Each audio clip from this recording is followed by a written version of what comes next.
Hello, and welcome to another episode of my 30 plus decks. Today I'm going to be showing off one that is a newer one for me.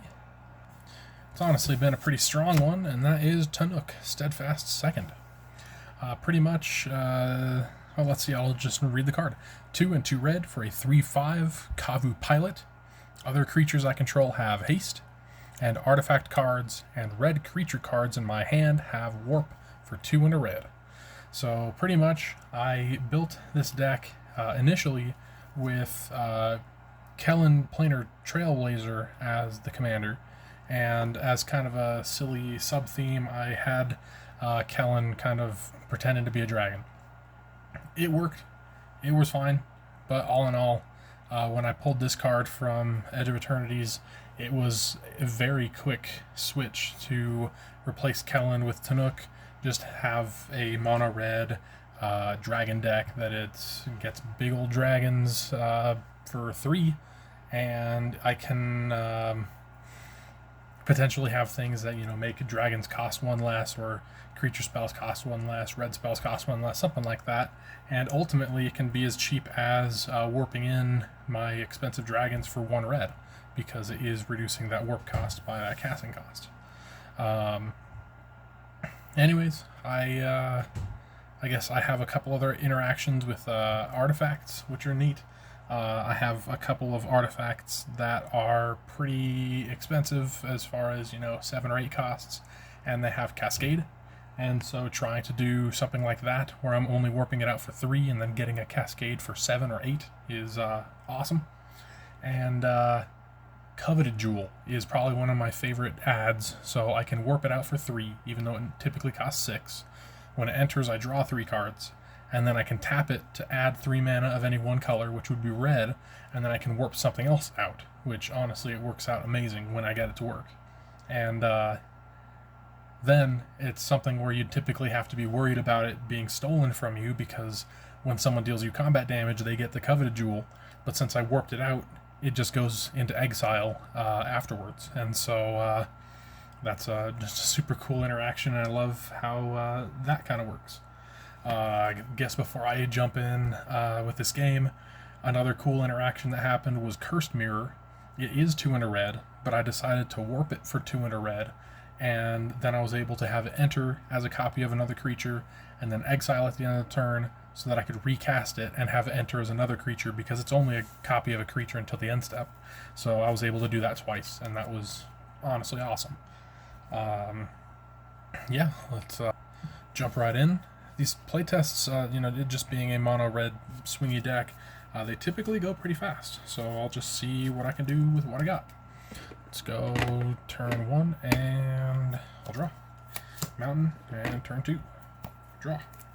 Mountain, tapping 2 for a Dragon's Claw. That is whenever a player casts a red spell, I may gain a life, and that's any player, which is cool. Going to turn 3, that is untap and draw. I will play this mountain as my land for turn. I will tap 3, and I will cast Sarkhan Fireblood. Starts at 3, has a +1 ability to, you may discard a card if you do draw a card, or +1 to add 2 mana of any in any combination of colors, only to cast dragon spells, and a -7 to create 4 5/5 red dragon creature tokens with flying. I will +1 to, I may discard a card, I'll choose not to, and I will go to turn 4. Untap and draw. Okay, that is a little bit of a shame, because I didn't draw into a land. It was close. So let's just go ahead and tap 3, and I'm going to plot Stingerback Terror. I'll just flip that upside down. It is plotted. I have this other token over here as my warping zone.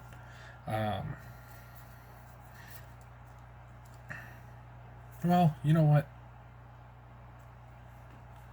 I guess I'm okay with that. No, I think I'm going to change my mind. I'm going to +1, add 2 red. So that's 1, 2, I'm going to go 3, 4. And I'll cast Thunderbreak Regent. How about 4/4 flying Whenever a dragon I control becomes a target of a spell or ability an opponent controls, this creature deals 3 damage to that player. Going to turn 5. Untap. Draw. There's a land. Tapping 4. There's Tannuk. And I hadn't mentioned it, but Dragon's Claw is gaining me life. But since this really isn't a life gain deck, I'm not going to keep track of my life. Let's go to turn 6. I could easily swing, but I'm just... I don't necessarily need to represent it. I would swing if I wanted. Swing if it was good. Untap, upkeep, draw. That's okay. Let's go ahead and tap 3. And I will warp out Coveted Jewel. When this enters, I draw 3 cards. And that was actually my starting hand, which is cool. I will play land as my mountain in my land for turn. Big surprise. Then I will +1 with Sarkhan, adding 2 red, plus this 3rd to, let's see. Let me actually back that up just a little bit. So untap that, I'll remove that. Let's go 1, and then I'll tap 3 from the Coveted Jewels. That's 2, 3, 4. And I will cast Sarkhan's Unsealing. So this is, whenever I cast a creature spell with power 4, 5, or 6, Sarkhan's Unsealing deals 4 damage to any target. And whenever I cast a creature spell with power 7 or greater, this deals 4 damage to each opponent and each creature and planeswalker they control. So now I can +1, add 2 red, and the 3rd red, and now I guess I have options. I could go with Stingerback Terror. He is a 7 power creature, so that would do this Sarkhan's Unsealing, I don't know, almost board wipe. An Opportunistic Dragon. I think the rest of the dragons would be either 4, 5, or 6. So this one, it's kind of a hypothetical for, choose target artifact or human an opponent controls. I would just have to guess, assume, hope that they would have one of these. Vengeful Ancestor is probably one of the better ones, but it doesn't trigger Sarkhan's Unsealing. That's whenever this creature enters or attacks, goad target creature. And whenever a goaded creature attacks, it deals 1 damage to its controller. And because of my commander, he would enter, goad something, and then he would have haste, so he could swing and goad something else. Torbran, which is not a dragon, so I would not be able to cast him this way at least. That's if a red source I control would deal damage to an opponent or permanent an opponent controls, it deals that much +2 instead. And then Terror of Mount Velis is the most expensive one that I have. I could cast him, and then that would give things I control double strike, and that would be a 5 from Sarkhan's Unsealing. I do have Dictate of the Twin Gods in my hand as well. Man, the thing about Stingerback Terror is it's a 7/7 flying trample, but it gets -1/-1 for each card in my hand. If that were my choice, it would be getting -1, 2, 3, 4, 5, so it would only be a 2/2 flying trample. Let's go ahead and use this 3/4 Terror of Mount Velis. 5/5 double strike flying haste. When it enters, creatures I control gain double strike until the end of turn. Sarkhan's Unsealing will have it deal. I'll have that deal 4 damage to something, someone's, maybe even someone's face. Combat, I can swing all out pretty comfortably as a 5/5 flying double strike haste, a 3/5 double strike commander, and a 4/4 flying double strike. I will move to my end step, and the Coveted Jewel and my Terror of Mount Velis both get warped out, so they're in this warping zone. And they're really, I kind of based it off of Scary Door or Twilight Zone, something like that. There is no official warp zone made by Wizards of the Coast, even though they did it for Adventure or Foretell or Plot, or maybe they did and I just didn't get any. I don't know. I'm gonna have my friend make me a warp zone. Anyways, let's go to turn 7. Last turn of this game. untap, and draw. That's a mountain, so that's 1, 2, 3, 4, 5, 6, 7, 8, potentially. Now,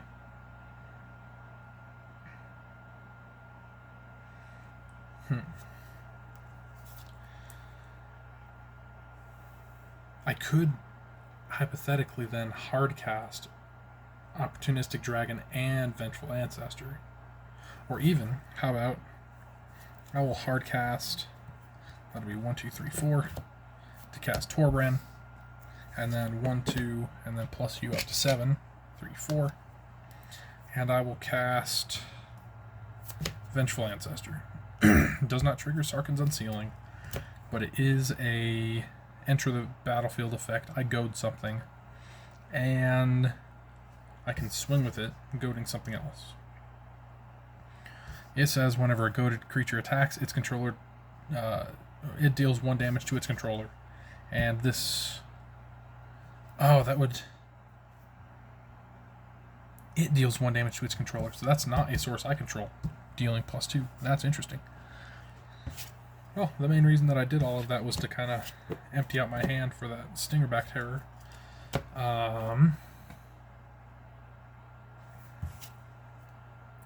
If I wanted to, instead of this Vengeful Ancestor, I could do Opportunistic Dragon, which would be a 4 power, which would be 4 damage to any target, +2. So just as far as options, I got that. And in future turns, I do have that Dictate of the Twin Gods to double damage. That's double damage to everyone, including myself, and everything, all creatures and permanents. But with Torbran, it's that much damage +2, and then ×2, which, funny enough, is my opponent gets to choose the order if it affects them or their things. So they would probably, like if it was something with 5 damage +2 ×2, that's 14, rather than 5 × 2 +2, which is 12. So they would deal the 12 damage rather than the 14 damage or something like that. Probably.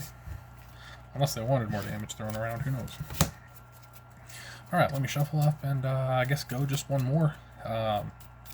Yeah, I really like this deck. It's very strong, very quick. Plot effectively makes it extension of your hand, I guess.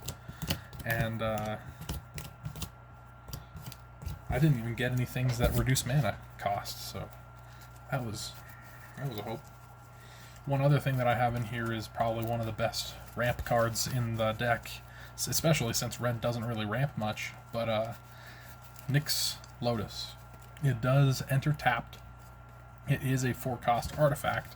You would not want to warp it out because it enters tapped, and so it would just enter tapped and then exile, and then you'd have to recast it, so that doesn't make sense.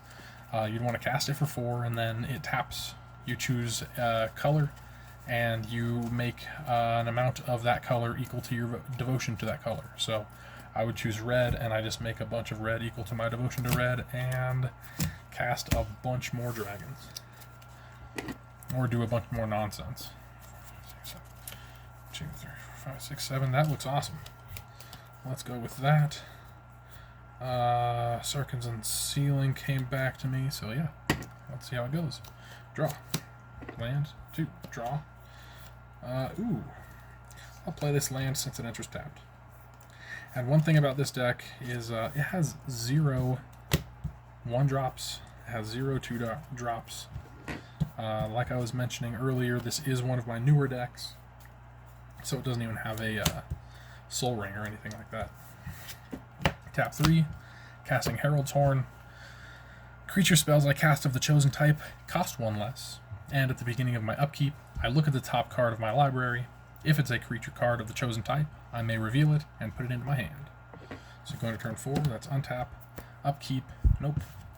I will draw, land, tap 4, Tannuk. Turn 5, untap, upkeep, draw. Actually, upkeep, that's a dinosaur dragon, bam, so that goes to my hand, and then I draw. Land for turn, which is awesome. I'll tap 2 for a Runaway Steamkin. And then... Ooh. Let's go... I love how Coveted Jewel came back to me. 1, 2, 3 for a Coveted Jewel. When it enters, I draw 3 cards. Alright. And then... 1, 2, 3, 4, 5, 6, 7. I think I would like to go tap this for 3, and I will cast for Warp Ingenuity Engine.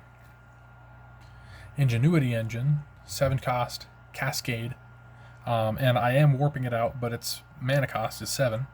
For 1, I can tap it, sacrifice an artifact, return target artifact I control to its owner's hand, but I don't think I'm going to be doing that this turn. So, on cast, Cascade. Land, Dragon Speaker Shaman, so that is cast, and then Ingenuity Engine hits. These lands go on the bottom in a random order. And now dragon spells I cast cost 2 less. That is also me casting a spell, so Runaway Steamkin gets a counter. And I hadn't read Runaway Steamkin. It's a 1/1 elemental. Whenever I cast a red spell, if Runaway Steamkin has fewer than 3 1/1 counters on it, put a 1/1 counter on it, and I can remove 3 1/1 counters from it to add 3 red. Okay, 1, 2, 3, 4, 5, 6, 7 cards in my hand. Let's go to my end step. Both Coveted Jewel and Ingenuity Engine go to the Warp Zone. And let's go to turn 6. Untap. Draw. Actually upkeep, but that's not a dragon, so I draw. Land for turn. And the greatest thing about Dragon Speaker Shaman, he says, dragon spells I cast cost 2 less. My dragon spells are already costing 1 less, but either way, I can warp for 1 red. 1, 2, 3, 4, 5, 6 to work with, technically.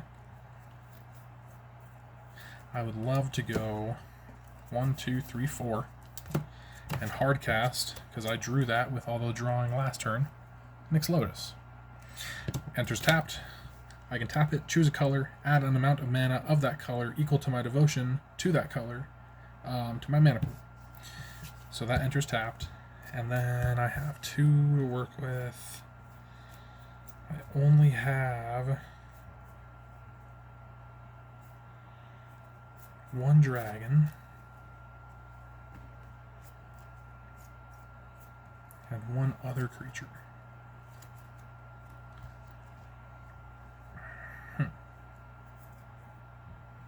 I think that I will just tap the 1 red and warp in this 1 dragon. Bone Horde Dracosaur. 5/5 flying first strike at the beginning of my upkeep, which he won't be here for that. I exile the top 2 cards of my library. I may play them this turn. If I exile a land card this way, I make a 3/1 red dinosaur creature token.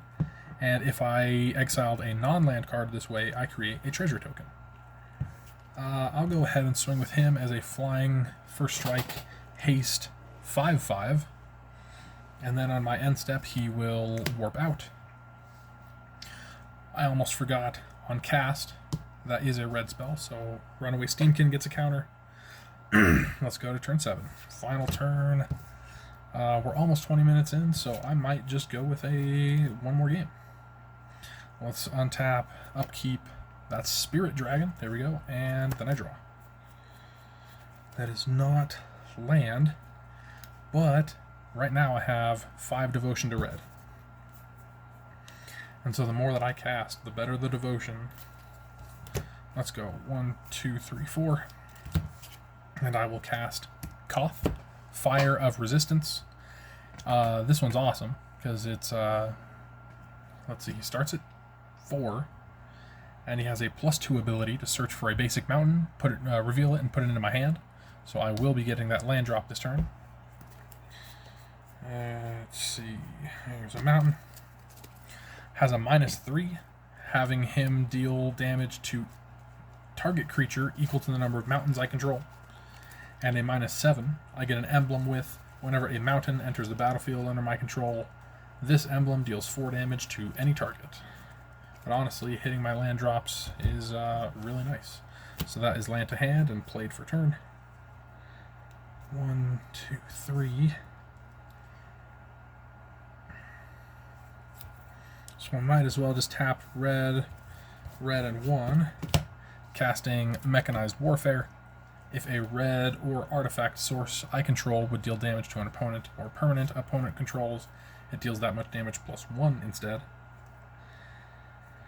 Now my devotion to red is 1, 2, 3, 4, 5, 6, 7, 8, 9. So I'll tap Nyx Lotus for 9 red. And let's see where I can go. I don't even have to warp some things if I don't want to. I guess I'll go 1, 2, 3, thinking of a future turn. Rodeo Pyromancers. Whenever I cast my first spell each turn, I make 2 red. I can go 1, 2 for Magda, the Horde Master. Committing a crime for the first time each turn, or at least only once each turn, I make a tapped treasure. And I can sack 3 treasures to make a 4/4 Scorpion Dragon creature token with flying and haste. Now I have 4 to work with, which as far as what I'm seeing, let me back this up just a little bit, plussing 2, getting this back, plussing 4, getting this back. 2, 3, 4, 5, 6, 7, 8, 9. So that should have only been 9 mana. What was I thinking? Mechanized Warfare. That's what I was thinking. So I cast Koth. I did the trigger for Runaway Steamkin, but then Mechanized Warfare I did not. So now, let's see, I tapped Nyx Lotus, so I have the 9 red. I will remove these 3 counters from Runaway Steamkin. That's 10, 11, 12. That's better. So from 12, 11, 10, 9, 8. Rodeo Pyromancers, that's another counter on Runaway Steamkin. 2 for Magda, that's another Runaway Steamkin counter. That's much better. That's much better. So I can go 1, 2, 3, 4, casting Sarkhan's Unsealing, which is that 3rd counter on Runaway Steamkin.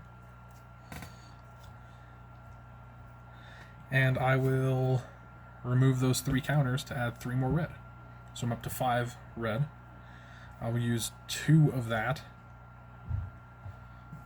Since my dragon spells cost 3 less, I will cast Bone Horde Dracosaur from the Warp Zone. I will use 2 more to cast Vengeful Ancestor from my hand. And these are all hard cast, not warp. I still have 1 red floating, but as far as it goes, the Dracosaur cast deals 4 damage to any target, which is now 5 damage. And that's the Dracosaur and the Vengeful Ancestor each put a counter back onto Runaway Steamkin. Bam. Okay.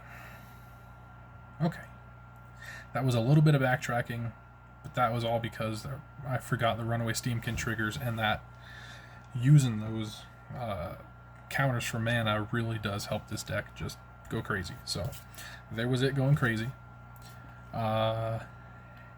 And moving to my end step, none of this was warped out this turn. So this mana would go away. I could move to combat. I can swing with you and you when this guy entered, and since he's attacking, I'm goading creatures. Goading creatures is seen by Magda as a crime, so I make a tapped treasure.